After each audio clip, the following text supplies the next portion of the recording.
The rain hammered against the windshield as I sat in my beat-up Honda Civic, everything I owned crammed into two duffel bags in the back seat. 22 years old, nowhere to go, and my phone buzzing with another text from my uncle, "Don't come back." 3 words that changed everything. But what happened 6 months later when my little brother, Marcus, showed up at his door in his army uniform? That's when things got really interesting. I'd love to know which corner of the globe you're watching from, and if this story speaks to you, make sure to subscribe. Tomorrow's video is one you absolutely can't miss. The whole mess started because I couldn't keep my mouth shut about Uncle Raymond's business dealings. See, after my parents died in that car accident when I was 16, Raymond became my guardian. He owned a chain of auto repair shops across Phoenix, and on paper, everything looked legitimate. Problem was, I wasn't looking at the paper. I was working at his main shop on McDowell Road, learning the trade, trying to make something of myself. Raymond always said family came first, that blood was thicker than water, all those sayings uncles use when they want you to feel grateful. And I was grateful, at first. He gave me a roof over his head, food on the table, and a job that paid decent money under the table. But after 2 years of living in his house on Camelback Mountain, I started noticing things that didn't add up. Cars would come in with minor issues, and Raymond would quote these astronomical repair bills. When customers questioned the prices, he'd point to me and say, "My nephew here is one of the best mechanics in Arizona. You get what you pay for." The thing is, I wasn't even close to being one of the best. I could change oil, replace brake pads, basic stuff. But Raymond was charging premium rates for my apprentice-level work, and somehow the customers always paid without much argument. That should have been my first red flag. The second red flag came when I noticed the same faces showing up week after week. These weren't regular customers bringing in family cars. These were guys in expensive suits driving luxury vehicles that clearly didn't need the work Raymond was billing for. They'd hand over cash, lots of it, and Raymond would disappear into his office for these long meetings while I was supposed to work on their perfectly functioning BMWs and Mercedes. My younger brother Marcus was still stationed at Fort Carson in Colorado at the time, doing his thing with the Army. He'd call every Sunday and I'd tell him everything was fine, that Raymond was taking good care of me, that I was learning a valuable trade. Marcus always had this way of seeing through my lies, even over the phone. "You sound different, Sophia," he'd say, "like you're walking on eggshells." He wasn't wrong. Living with Raymond meant following his rules, and his rules were simple. Show up to work, keep your head down, and never ask questions about anything that wasn't directly related to fixing cars. For a while, I managed to do exactly that. But then came the day that changed everything. It was a Tuesday in March, one of those perfect Arizona days where the temperature sits right at 75 degrees and there's not a cloud in the sky. I was working on a routine oil change when this woman walked into the shop. She couldn't have been older than 25, probably around my age, with this desperate look in her eyes that I recognized immediately. It was the same look I'd seen in the mirror after my parents died. Lost, scared, running out of options. She approached the counter where Raymond was sitting, scrolling through his phone. "Excuse me," she said, her voice barely above a whisper. "I'm looking for my husband's car, a blue Toyota Camry. License plate number starts with BNF. Raymond didn't even look up. "We don't give out information about vehicles in our possession. Customer privacy." "But I'm his wife," she insisted, pulling out her phone to show him something. "Look, here's our marriage certificate. Here's the registration with both our names on it. Please, I just need to know if his car is here." That's when Raymond finally looked up and I saw something in his expression that made my stomach drop. It was the same look he got during those cash meetings with the suit guys. Calculating, cold, like he was running numbers in his head. "Lady, I told you we protect customer privacy. Your husband brought his car here, paid for our services, and took it when the work was done. That's all I can tell you." But I could see the blue Camry from where I was standing. It was parked behind the shop, had been there for 3 weeks, and there was nothing wrong with it that I could see. The woman started crying right there at the counter. "Please, you don't understand. David's been missing for 2 weeks. The police found his credit card statements, and the last charge was here, at your shop. I'm not trying to cause trouble. I just need to know what happened to my husband." Raymond stood up, all 6'3" of him, and walked around the counter. "Ma'am, you need to leave now. This is private property, and you're disturbing my business." I wanted to say something, wanted to tell her about the car I could see through the back window, but something in Raymond's posture told me to stay quiet. The woman left, but not before she looked directly at me with those desperate eyes, like she knew I had answers she needed. That night at dinner, I couldn't stop thinking about her. Raymond was talking about expanding the business, maybe opening a 4th location, when I finally worked up the courage to ask about the Camry. "That blue Toyota that's been sitting out back for a few weeks, what's the story with that one?" Raymond's fork stopped halfway to his mouth. "What blue Toyota?" "The Camry, with the B&F plates. The woman who came in today was looking for it." The silence that followed felt like it lasted forever. Raymond set down his fork, wiped his mouth with his napkin, and looked at me with an expression I'd never seen before. Not angry, not disappointed, something worse. Calculating. "Sophia," he said slowly, "there are aspects of this business that you're not ready to understand. That car is part of a complex situation involving insurance, legal complications, things that are way above your pay grade. The best thing you can do is focus on your work and let me handle the business side." But I couldn't let it go. Maybe it was because I had lost my parents and knew what it felt like to have people disappear from your life without warning. Maybe it was because that woman's desperation reminded me of my own. Either way, I made a decision that night that would cost me everything. The next morning, I showed up to work early and took a closer look at the Camry. The keys were hanging on the hook in Raymond's office, so I grabbed them and opened the car. The interior was immaculate. No signs of any damage or mechanical problems. But when I popped the hood, I found something that made my hands shake. There were scratches around the VIN plate, like someone had tried to remove it. Fresh scratches. I took pictures with my phone, then put everything back exactly as I'd found it. But now I had more questions than answers, and Raymond's explanation about insurance and legal complications wasn't adding up. That's when I decided to do something that would destroy my relationship with the only family I had left. I called the police. The detective who answered my call was a woman named Angela Torres. She had this no-nonsense voice that immediately put me at ease, like she'd heard stranger stories than mine and wasn't going to judge me for being suspicious of my own uncle. "I need you to understand something," Detective Torres said when we met at a coffee shop downtown the next afternoon. "If what you're telling me is true, you could be putting yourself in a very dangerous position. These kinds of operations don't typically involve family members unless they're completely trusted." I showed her the photos I'd taken of the VIN scratches, and her expression grew serious. She pulled out a small notebook and started asking questions. How long had I been working for Raymond? Had I noticed any patterns in the customers?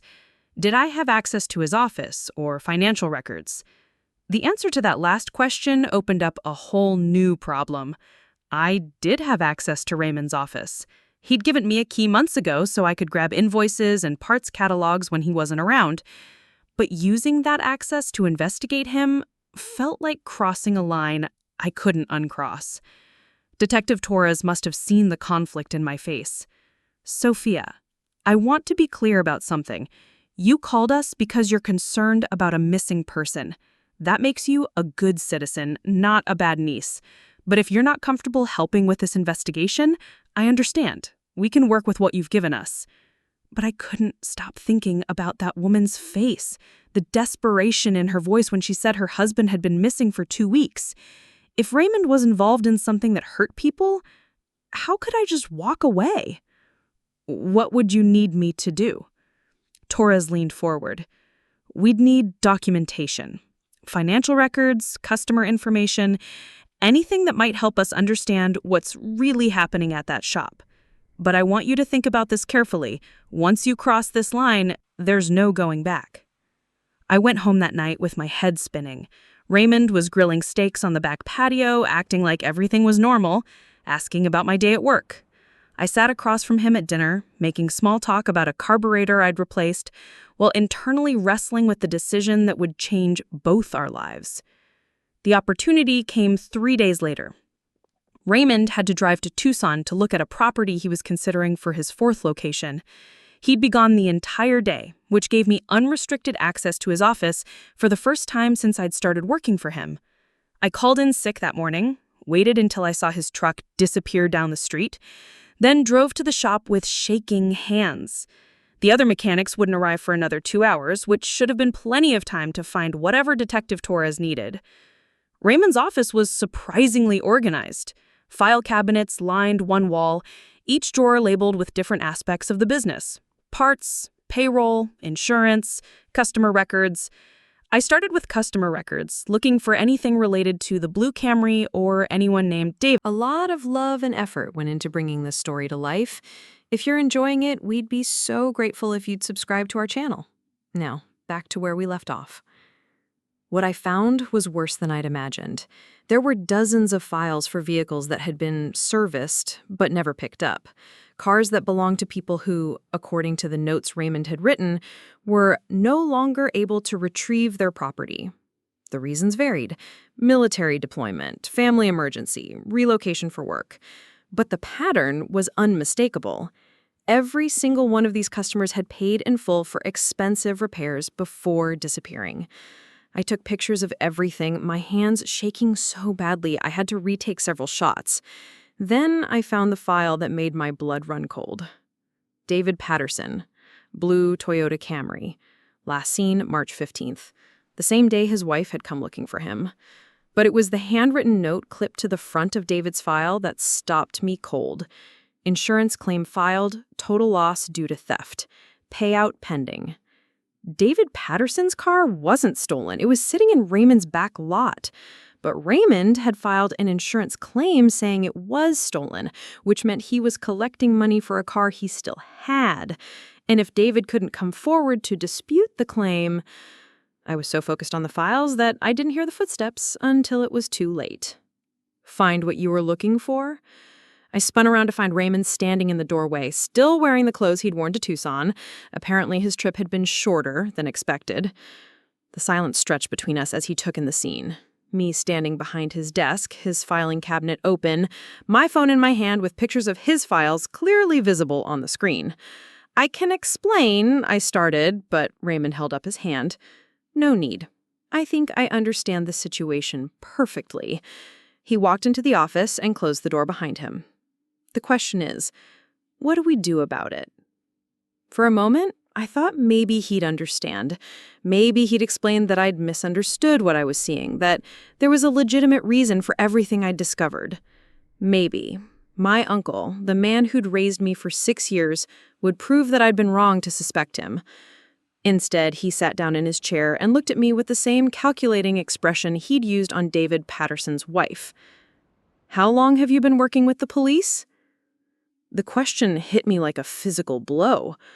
What? It's a simple question, Sophia. How long have you been feeding information to the cops?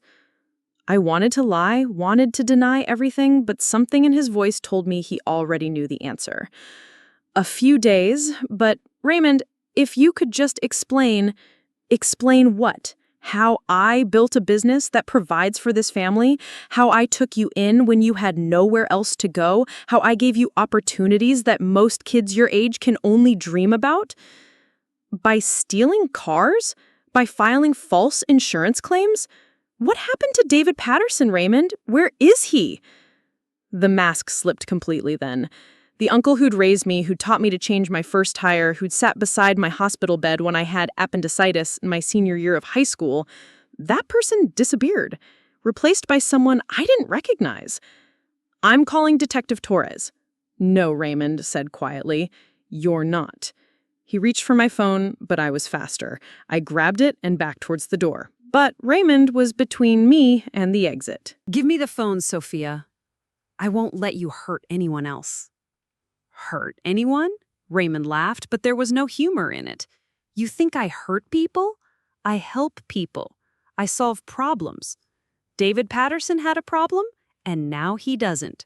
His wife had a problem, and soon she won't either. You have a problem, and I'm about to solve that too. That's when I ran. I pushed past him and bolted through the shop, past the lifts and tool chests and the blue Camry that had started it all. Raymond was shouting behind me, but I didn't stop until I reached my car.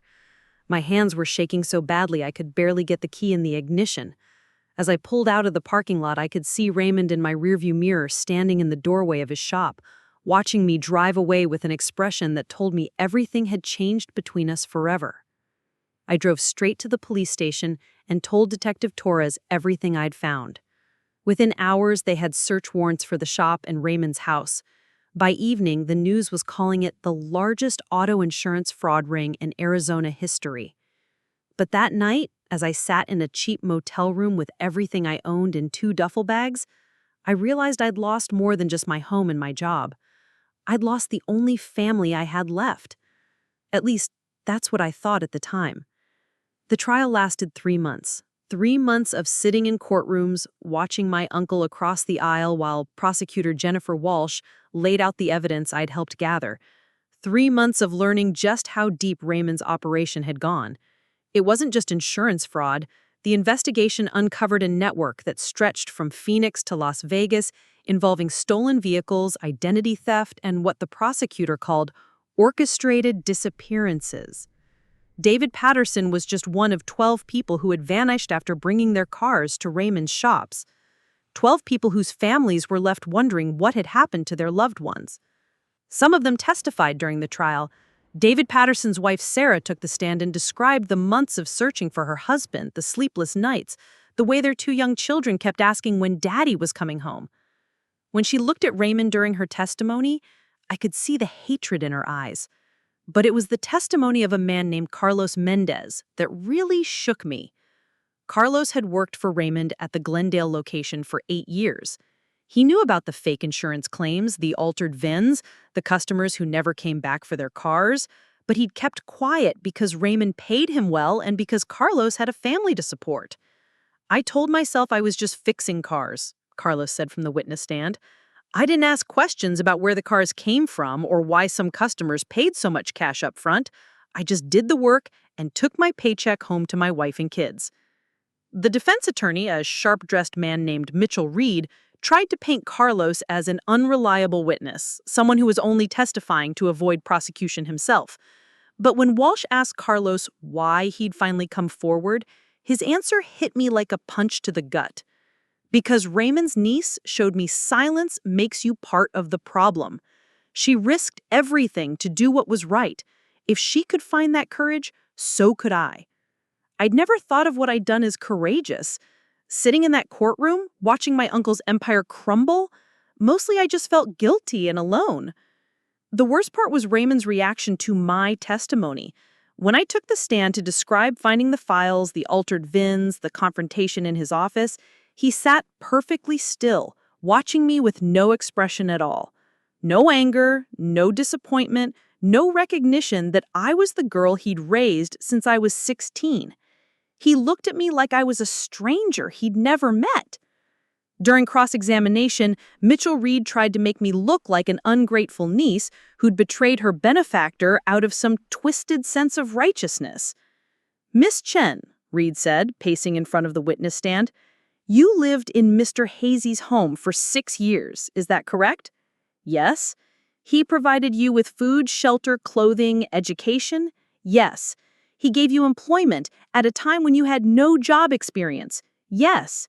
"And you repaid this generosity by secretly investigating him and feeding information to the police?" I repaid his generosity by trying to prevent him from hurting more people. The jury deliberated for 6 hours. When they came back with guilty verdicts on all counts, Raymond still showed no emotion.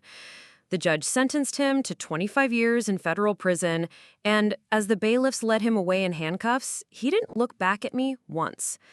That was in September.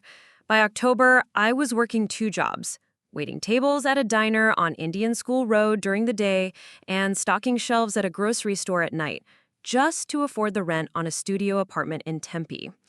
My car had finally died completely, so I was taking buses everywhere, carrying everything I owned in a backpack. The FBI had offered me a spot in witness protection, but I'd turned it down. Raymond was in prison, his operation was shut down, and I figured the danger was over. Looking back, that might have been naive, but I was 23 years old and trying to rebuild my life from nothing. I didn't want to disappear into a new identity in some random city where I didn't know anyone. Besides, I had Marcus. Even though he was stationed in Colorado, we talked every week and he was planning to visit during his Christmas leave. He was the only family I had left, and the thought of maintaining that connection, even from a distance, was what kept me going during those long, exhausting days. But then December came, and with it, the first sign that my problems with Raymond's associates weren't over. I was walking home from the grocery store around midnight on a Tuesday, my backpack full of cheap ramen and generic cereal, when I noticed the black SUV. It had been behind me on the bus, parked across from the bus stop when I got off, and now it was creeping along Thomas Road about 50 yards behind me. At first, I thought I was being paranoid. Phoenix has plenty of black SUVs, and just because one happened to be going in the same direction I was, didn't mean anything sinister. But when I turned down the side street that led to my apartment complex, the SUV turned too. I picked up my pace. The SUV slowed down. I broke into a run. The SUV's engine revved. I didn't make it to my building. The SUV pulled up next to me and two men got out. One was tall and thin, with a scar running from his left ear to his jaw. The other was shorter but built like a linebacker, with hands that looked like they could crush bowling balls. "Sophia Chen?" the tall one asked, though it wasn't really a question. I thought about running, but there was nowhere to go. We were on a dark residential street, no other people around, and these men clearly knew who I was and where I lived. "What do you want?" "To have a conversation," the short one said. His voice was surprisingly high for someone his size. "About your uncle's business." "My uncle's in prison. His business is shut down." The tall one smiled, but it wasn't a friendly expression. "Raymond's portion of the business is shut down, but Raymond was just one piece of a much larger operation, and that operation is still very much active." They didn't hurt me that night. They didn't need to. The message was clear. I knew too much about too many people, and my testimony had cost their organization millions of dollars in lost revenue. They wanted me to understand that my cooperation with law enforcement had consequences. "We're not unreasonable people," the short one said as they prepared to leave. "We understand you were in a difficult position with your uncle. Family loyalty versus civic duty. That's a tough choice. But the choice you make going forward will determine how this story ends." "What choice?" "Simple. You keep your mouth shut about anything else you might have learned during your time with Raymond, and you get to keep living your quiet little life here in Phoenix. You start talking to cops again, or if any new information about our operation surfaces that can be traced back to you, well, let's just say we know where you work, where you live, where you shop. We know you take the number 44 bus to work every morning and the number 18 home every night. We know you're alone in the world except for one little brother in the army." The mention of Marcus made my blood run cold. "He has nothing to do with this." "That's up to you," the tall one said, "as long as you remember that your silence protects more than just yourself." They got back in their SUV and drove away, leaving me standing on the sidewalk with my heart pounding and my hands shaking. I made it back to my apartment, locked every lock, and spent the rest of the night sitting by my window watching the street for any sign that they'd come back. The next morning, I called Detective Torres and told her about the encounter. She was concerned, but not surprised. "Raymond was middle management at best," she explained. "We knew there were bigger fish we hadn't caught yet. The problem is proving connections between Raymond's operation and the larger network without putting you at further risk." "What does that mean?" It means you have a decision to make. You can continue cooperating with our ongoing investigation, which would require you to enter witness protection immediately, or you can try to lay low and hope they leave you alone. I thought about Marcus, about the life I was trying to build, about the 12 families who still didn't know what had happened to their loved ones. I thought about Sarah Patterson and her children who would never see their father again. But I also thought about my parents, killed by a drunk driver when I was 16, and how I was the only family Marcus had left in the world. If something happened to me because I couldn't stop trying to be a hero, what would that do to him? I need time to think about it. You don't have much time, Sophia. These people don't make idle threats. That was 3 weeks ago. 3 weeks of looking over my shoulder, of jumping at every unexpected sound, of wondering if every customer at the diner might be connected to the people who wanted me silenced. And then, yesterday morning, I got the call that changed everything. Marcus was coming home early. His unit was being reassigned, and he had 2 weeks of leave before reporting to his new post. He'd be in Phoenix tomorrow afternoon, and for the first time in months, I felt like maybe everything would be okay. I had no idea that his arrival would put both our lives in immediate danger. Marcus arrived at Phoenix Sky Harbor Airport at 2:47 p.m. on a Thursday, wearing his Army dress uniform and carrying a single duffel bag. I almost didn't recognize him. When he'd left for basic training 4 years ago, he was still my scrawny little brother who needed help reaching things on high shelves. The man walking toward me in the terminal was 6'1" of solid muscle, with the kind of confident posture that comes from military training. But when he smiled, he was still the same Marcus who used to sneak cookies from Raymond's kitchen and leave them on my nightstand when I was upset about missing our parents. "Look at you," he said, wrapping me in a hug that lifted me off the ground. "My big sister, the crime fighter." I'd told him about the trial over the phone, but I'd left out the part about Raymond's associates making threats. As far as Marcus knew, I was rebuilding my life and everything was fine. Looking at his uniform, at the pride in his eyes when he talked about his military service, I couldn't bring myself to burden him with my problems. "Let's get out of here. I want to show you my new place." The drive to my apartment complex in Tempe should have taken 30 minutes, but as we pulled out of the airport parking garage, I noticed the same black SUV from 3 weeks ago following us at a careful distance. Marcus was telling me about his new assignment, something involving cybersecurity training at Fort Gordon in Georgia, when I made a sudden turn into a shopping center parking lot. "What are we doing?" he asked. "I need to grab something from the pharmacy," I lied, watching my rearview mirror as the SUV drove past without slowing down. Maybe I was being paranoid. Maybe it was a different SUV entirely. But 20 minutes later, as we sat in traffic on Loop 202, I spotted it again.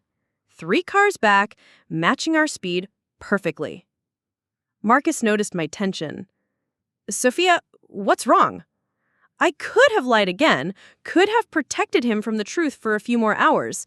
But something about having him next to me, about seeing the confidence that 4 years in the Army had given him, made me realize I was tired of facing this alone. "There are some things about the trial I didn't tell you." I explained everything during the rest of the drive to my apartment complex. Raymond's associates, the threats, Detective Torres's offer of witness protection, the decision I'd been avoiding for 3 weeks. Marcus listened without interrupting, but I could see his jaw getting tighter with every detail. When he finished, he was quiet for a long moment. Then he asked, "How long has that SUV been following us?" "You noticed too?" "Since we left the airport. Black Escalade, tinted windows, license plate starts with 8T4. Driver's wearing sunglasses even though it's cloudy, and the passenger keeps checking his phone." Marcus turned to look at me. "These are the people who threatened you?" "I think so." "And you've been dealing with this alone for 3 weeks?" There was something in his voice I'd never heard before. Not anger exactly, but something harder, more dangerous. For the first time, I saw not just my little brother, but the soldier he had become. "Marcus, I don't want you getting involved in this. These people made a mistake," he said quietly. "They threatened my family." We pulled into my apartment complex and the SUV parked across the street. 2 men got out, the same tall, scarred man and his linebacker partner from 3 weeks ago. They weren't trying to hide anymore. "Stay in the car," Marcus said. "What? No, Marcus, you don't understand." But he was already getting out, straightening his uniform jacket as he walked across the parking lot. I scrambled out after him, my heart pounding as I watched my brother approach 2 men who had made it clear they wouldn't hesitate to hurt people.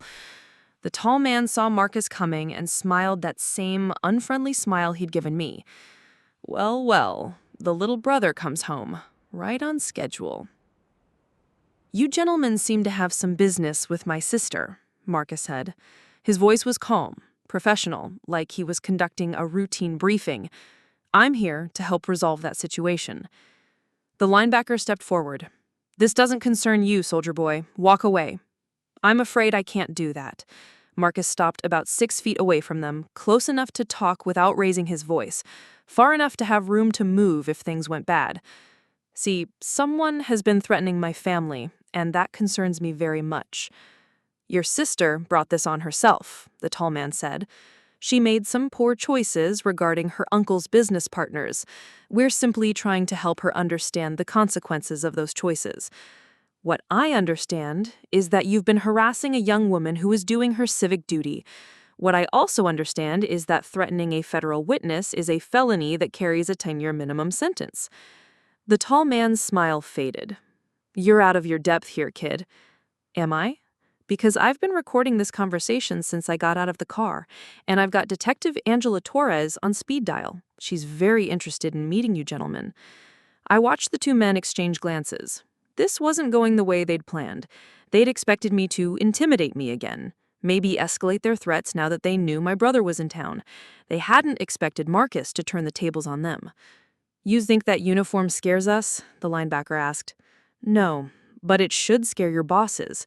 Because while you've been focused on intimidating civilians, I've been learning some very interesting skills: cybersecurity, surveillance detection, network analysis, the kind of skills that help people track financial transactions and communication patterns." He took a step closer to them.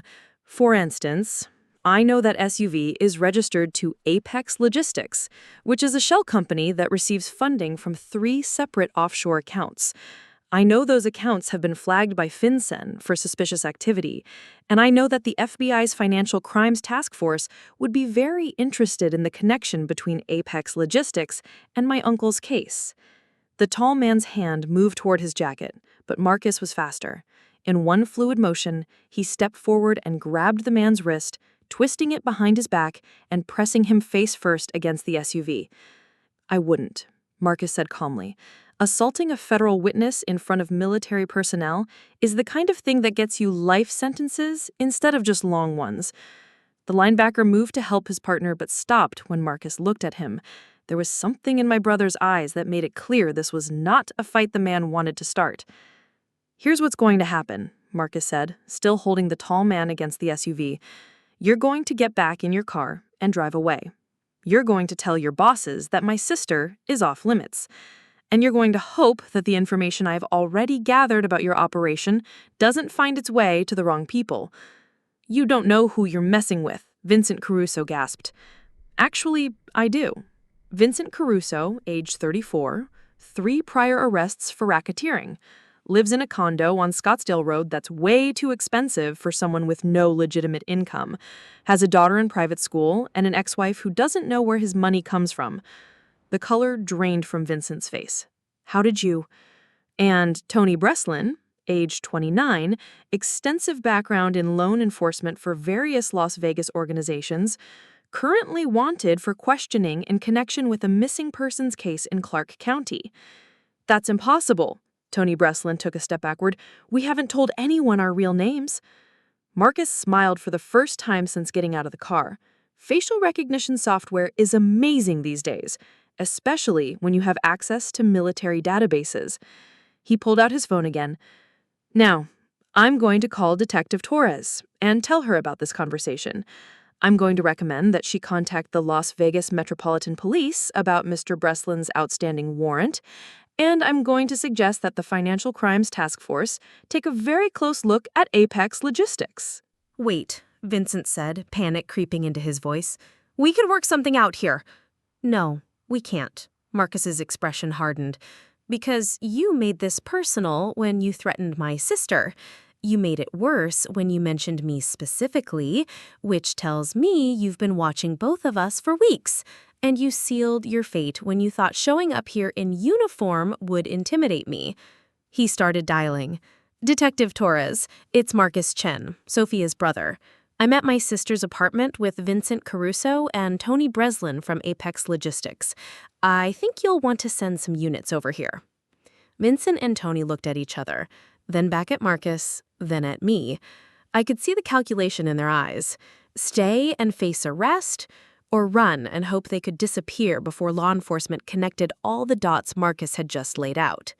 They chose to run. As their SUV peeled out of the parking lot, Marcus put his arm around my shoulders. You okay? How did you know all that stuff about them? I didn't, he admitted. I made most of it up, but they confirmed the parts I wasn't sure about by how they reacted. I stared at him. You bluffed them? Psychological warfare is part of the training. Make your enemy think you know more than you do, and they'll usually tell you everything you actually need to know. He squeezed my shoulder. Besides, I wasn't completely bluffing. I really do have Detective Torres on speed dial now, and I really did run their license plate through some databases I probably shouldn't have access to anymore. Marcus! They're not coming back, Sophia. People like that survive by staying in the shadows. Now that they know law enforcement is actively looking for them by name, they'll disappear, and their bosses will find other ways to solve their problems. 20 minutes later, Detective Torres arrived with 2 patrol cars and a warrant for Tony Breslin's arrest. But Vincent and Tony were long gone, probably already on their way out of Arizona. Your brother is pretty impressive, Torres told me, as we watched the crime scene technicians process the SUV's tire tracks. Most civilians would have tried to play hero and gotten themselves hurt. He neutralized the threat without anyone getting injured. He's not most civilians, I said, watching Marcus give his statement to another detective. He's my little brother. Torres smiled. Something tells me these days you're his big sister. That night, as we sat in my tiny apartment eating takeout Chinese food, Marcus asked the question I'd been dreading. So, what happens now? Do you take the witness protection deal? I looked at him across my cramped living room, still wearing his dress uniform, still looking like the competent soldier who'd faced down 2 dangerous men without breaking a sweat. And I realized something had changed between us that afternoon. For 6 years, ever since our parents died, I'd been the one taking care of things, making the hard decisions, trying to protect what was left of our family. But today, Marcus had protected me. I don't know, I admitted. What do you think I should do? He was quiet for a moment, twirling lo mein around his chopsticks. I think you should do whatever makes you feel safe, but I also think you should know that you're not alone in this anymore. Your assignment in Georgia can wait. I've got 2 weeks of leave, and I can request an extension if necessary. Family emergency. He looked up at me. Besides, I think it's time I learned more about Raymond's operation. If there are still people out there who might hurt my sister, I want to make sure they understand that's not going to happen. For the first time in months, I felt like I could breathe. I wasn't alone anymore. The scared 16-year-old who'd lost her parents and the overwhelmed 23-year-old who'd taken on a criminal organization both needed protecting. But that version of me was disappearing, being replaced by someone stronger, someone who had her little brother standing by her side, ready to face whatever came next. And what came next was going to surprise both of us. The next morning brought news that changed everything. Detective Torres called at 7 a.m., her voice tight with urgency. Vincent Caruso and Tony Breslin were found dead in their hotel room in Flagstaff last night. Professional hit, execution style. Their bosses apparently decided they'd become liabilities. I sank onto my couch, the phone trembling in my hand. What does that mean for us? It means the people running this operation don't leave loose ends. Caruso and Breslin knew too much about the threats against you, so they were eliminated. but it also means we might have a narrow window to take down the whole network before they disappear completely. Marcus, who'd been listening to my side of the conversation, gestured for the phone. I handed it over. Detective Torres, this is Marcus Chen. What kind of window are we talking about? I could hear her voice through the speaker. The FBI's Financial Crimes Task Force has been tracking money movements through Apex Logistics and its shell companies. With Caruso and Breslin dead, their bosses will try to clean house, close accounts, destroy records, eliminate witnesses. But those actions create digital footprints, and we might be able to follow them. What do you need from us? We need Sophia to go through everything she remembers about Raymond's operation one more time. Names, dates, financial details, anything that might help us connect the dots between his level of the organization and whoever's running things at the top. Marcus looked at me. It's your choice. I thought about Sarah Patterson, about the 12 families who still didn't have closure, about Vincent Caruso and Tony Breslin bleeding out in a hotel room because they'd threatened the wrong person's sister.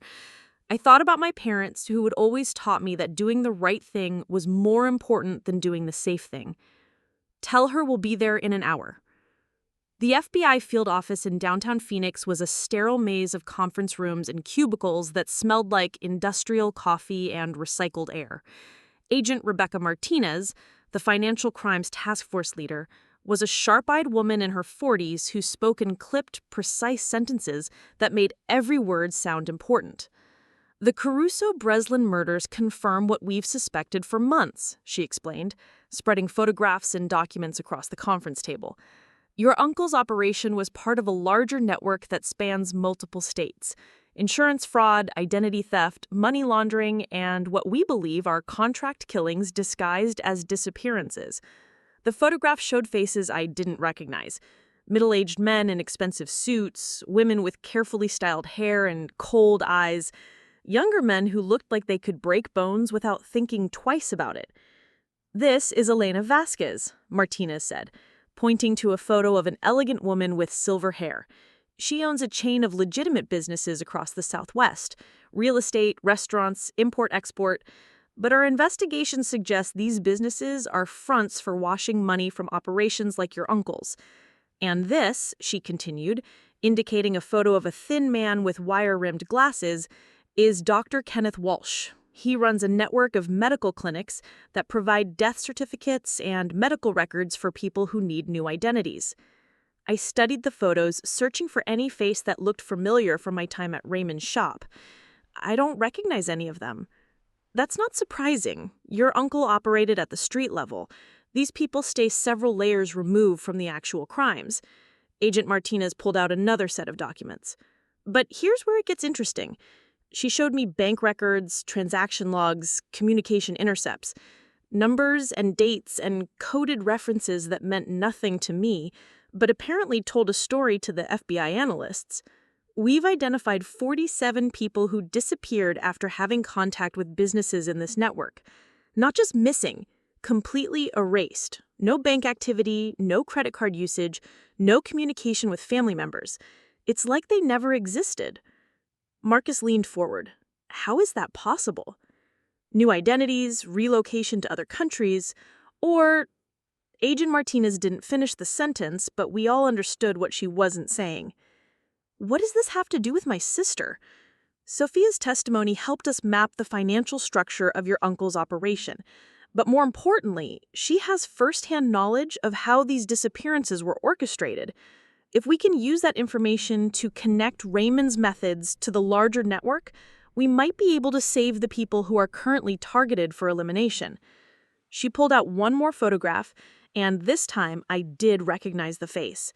It was Carlos Mendez, the mechanic who testified against Raymond. Carlos disappeared 3 days ago. His family came home to find his house empty, no signs of struggle, no note. But his bank account was cleaned out and his identity documents are gone. My stomach dropped. They took him because he testified. We think so. And we think he's not the only one at risk. Agent Martinez's expression grew grave. Anyone who contributed to Raymond's conviction could be targeted for elimination, including you. The silence that followed was heavy with implications. I thought the threat was over when Vincent and Tony were killed, but they were just foot soldiers. The real danger came from people who operated with surgical precision, who could make entire families disappear without leaving traces. What are you asking me to do? We want you to work with our analysts to reconstruct every detail you can remember about Raymond's operation. Financial procedures, customer patterns, the way he communicated with his contacts. Then we want you to help us identify which current missing persons cases might be connected to this network. Marcus intervened. What kind of protection can you offer? Full federal protection, new identities, relocation to a secure location. But it would have to be immediate and it would be permanent. Once you enter the program, you can never return to your old lives. I looked around the conference room, at the photos of victims and criminals, at the maps showing the scope of an operation that stretched across multiple states. Somewhere out there, Carlos Mendez was either dead or wishing he was. Somewhere else, other families were wondering what had happened to their loved ones. How long would the investigation take? If we move fast, maybe 6 months, the network is already starting to dismantle itself after the Caruso-Breslin murders. Every day we wait, more evidence disappears and more potential witnesses are eliminated. I thought about my tiny apartment in Tempe, my 2 jobs, the life I'd been trying to build from nothing. It wasn't much, but it was mine. The idea of giving it up forever, of becoming someone else in some unknown city, felt like another kind of death. But then I thought about Sarah Patterson's children, who would grow up never knowing what happened to their father. I thought about Carlos Mendez's family, probably sitting in their empty house right now, waiting for a phone call that would never come. I thought about my brother. If I do this, I want guarantees about my brother's safety. Sophia, Marcus started, but I cut him off. He's not part of this investigation, but he's at risk because of his connection to me. If something happens to him because I decided to help you? Agent Martinez nodded. We can arrange protection for your brother as well. Military personnel actually have additional security options available through DoD channels. Marcus reached over and took my hand. Whatever you decide, we do it together. Even if it means giving up your military career? Your whole future? My future is making sure my sister is safe. Everything else is just details. I squeezed his hand, thinking about the scared 16-year-old girl who'd moved in with Uncle Raymond 6 years ago. That girl had lost her parents and thought family was the most important thing in the world. Then she'd lost her uncle and thought she was completely alone. But sitting in that FBI conference room, holding my brother's hand while deciding whether to risk everything to help strangers I'd never met, I realized something important. Family isn't just about blood relations or shared history.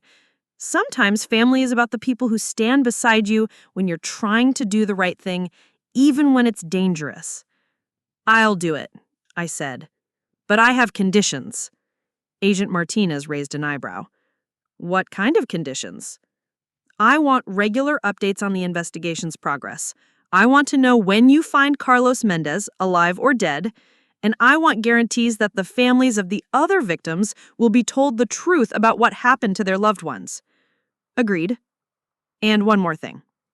I looked directly at Agent Martinez. When this is over, when you've arrested everyone involved in this network, I want to visit my uncle in prison. Marcus frowned. Sophia, why would you want to do that?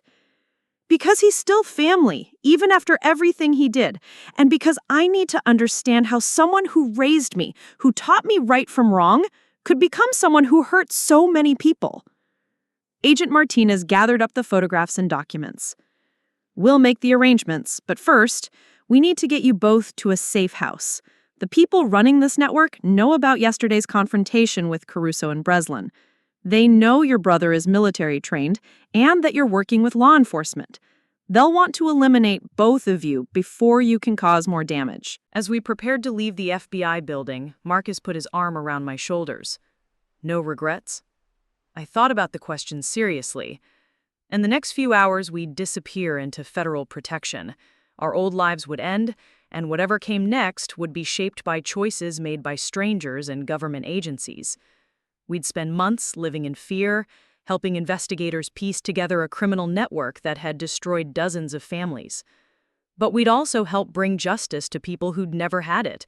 We'd prevent other families from losing their loved ones to a system that treated human beings like disposable assets.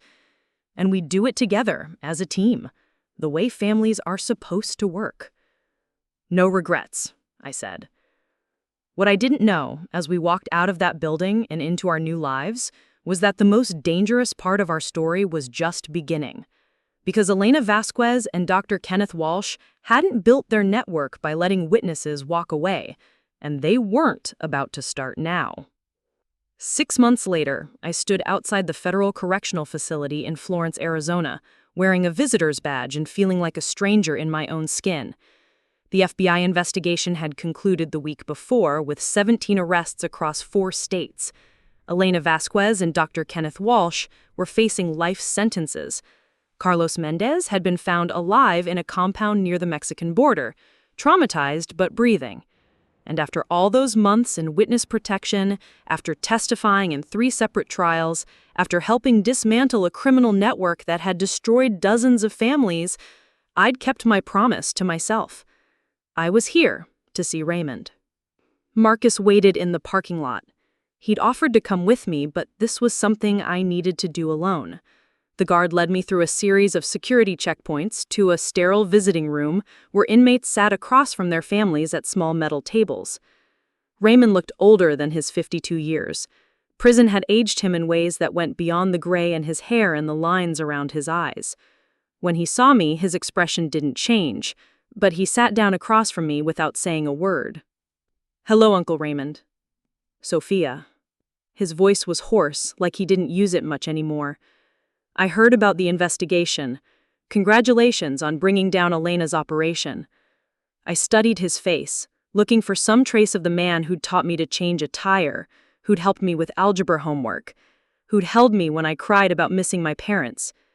"Did you know, when you were working for them, did you know how big it was?" I knew enough. He leaned back in his chair. I knew Elena had operations in Vegas, Albuquerque, Salt Lake City. I knew the car business was just one piece of what they did, but I told myself I was just running my part, just taking care of my family. Taking care of your family? I repeated the words, tasting their bitterness. Is that what you call insurance fraud? Identity theft? Making people disappear? I call it survival. For the first time, emotion crept into his voice. "You think I wanted to get involved with people like Elena Vasquez? You think I chose to become someone who hurt innocent people? I think you had choices, and you made the ones that paid the most money." Raymond was quiet for a long moment. When he spoke again, his voice was barely above a whisper. "After your parents died, I was drowning in debt. The business was failing, I was behind on mortgage payments, creditors were calling every day. Then Elena's people approached me with an offer. Help them legitimize some financial transactions, and they'd invest in my shops." "So you said yes?" "I said yes to what I thought was a business partnership. I didn't know about the insurance fraud until months later. By then, I was in too deep to get out. They owned me." I felt something I hadn't expected. Pity. Not forgiveness, not understanding, but genuine sadness for the man who'd raised me and lost himself somewhere along the way. What about David Patterson? What about the 12 people who disappeared? I told myself they were volunteers. Elena's people said these were individuals who needed new identities, fresh starts, and protection from dangerous situations. I helped process their paperwork and arrange their transportation. I thought I was helping them escape bad circumstances. And you never asked what happened to them? I didn't want to know, because somewhere deep down I suspected the truth, and I was a coward who chose not to face it. The honesty in his admission surprised me. This wasn't the calculating criminal who'd threatened me in his office 6 months ago. This was a broken man who'd made terrible choices and was finally admitting the consequences. Do you know what the hardest part was? It wasn't losing my home or my job or having to start over with nothing.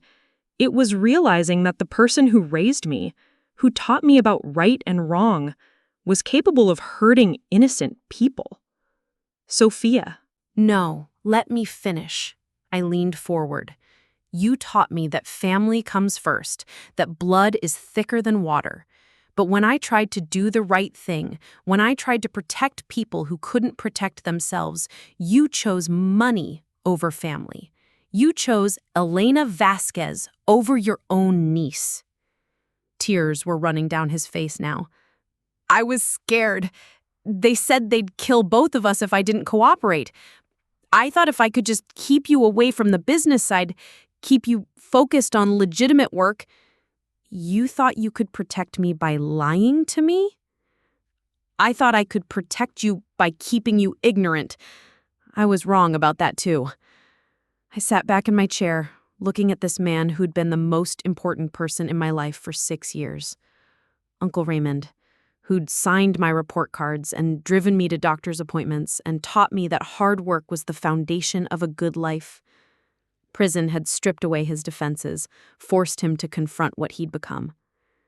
The investigation found evidence that Elena's network was responsible for at least 47 disappearances over 8 years, I said. 47 families who never got closure, never found out what happened to their loved ones. I know. Carlos Mendez almost became number 48 because he testified against you. I know that too. And you're going to spend the next 25 years here thinking about all of it. He nodded, unable to speak. I reached across the table and took his hand. It was smaller than I remembered, more fragile. I forgive you. The words surprised both of us. I hadn't planned to say them, hadn't even known I felt them until they came out of my mouth. You don't need to. Yes, I do. I squeezed his hand. Because you're still my uncle, because you did raise me, and you did teach me important things about life and work and responsibility. You lost your way, but that doesn't erase everything you did right. I don't deserve your forgiveness. Forgiveness isn't about what you deserve. It's about what I need to move forward with my life. We sat in silence for a few minutes, holding hands across the metal table while other inmates and their families conducted their own difficult conversations around us. What happens now? Raymond finally asked. Now I go back to my life. Marcus and I are moving to Denver next month. The Army approved his transfer to Peterson Space Force Base, and the FBI helped me get admitted to community college there.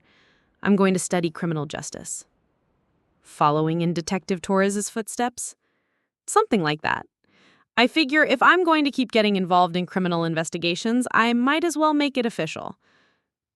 And us? Will I ever see you again? I considered the question honestly. I don't know. Maybe when you get out, if you get out. But Raymond, if that day comes, you need to understand something. The man I visit won't be my guardian anymore. He'll just be someone I used to know who's trying to rebuild his life. I understand. I stood up, and he did the same. For a moment, I thought about hugging him goodbye, but it didn't feel right. Too much had changed between us for that kind of gesture. Take care of yourself, Uncle Raymond. You too, Sophia. And tell Marcus... He paused, searching for words. Tell him he did good, protecting his sister. Tell him I'm proud of the man he became. I walked out of the prison and into the Arizona sunshine, where Marcus was waiting by our rental car. He was wearing civilian clothes, jeans and a t-shirt, but he still carried himself like a soldier. How did it go? Better than I expected, worse than I hoped. I got into the passenger seat and buckled my seatbelt. He said to tell you he's proud of the man you became. Marcus started the engine. What about you? Are you proud of the woman you became? I thought about the question as we drove away from the prison. 6 months ago, I'd been a scared 23-year-old, living in a studio apartment and working 2 jobs just to survive. I'd been alone, threatened, running from dangerous people who wanted to silence me. Today, I was someone who'd helped bring down a criminal network, who'd saved lives, who'd found the courage to forgive the person who'd hurt her most. I had my brother beside me, a future ahead of me, and the knowledge that I'd chosen to do the right thing even when it cost me everything. Yeah, I said, watching the desert landscape roll past the car window. I think I am. As we drove toward Phoenix Sky Harbor Airport, where a plane waited to take us to our new life in Colorado, Marcus reached over and squeezed my hand. So what's the plan, Captain?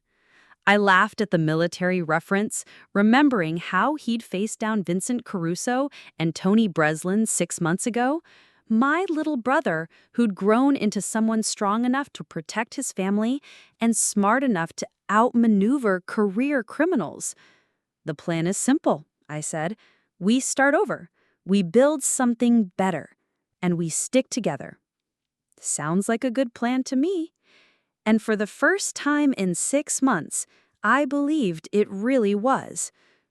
The story that started with my uncle throwing me out of his house ended with my brother and me walking into a new life together. Sometimes family isn't about the people who raise you or the blood you share. Sometimes family is about the people who stand beside you when everything falls apart, who help you put the pieces back together, and who remind you that being alone isn't the same thing as being abandoned. Marcus had become my family in the truest sense of the word. And as our plane lifted off from Phoenix, heading toward whatever came next, I knew that was all I needed. Looking for more? We've got 2 amazing stories ready for you right on screen. If this one touched you, these are absolutely worth your time. Click to watch them now. And hey, subscribe and hit that bell to never miss our latest uploads.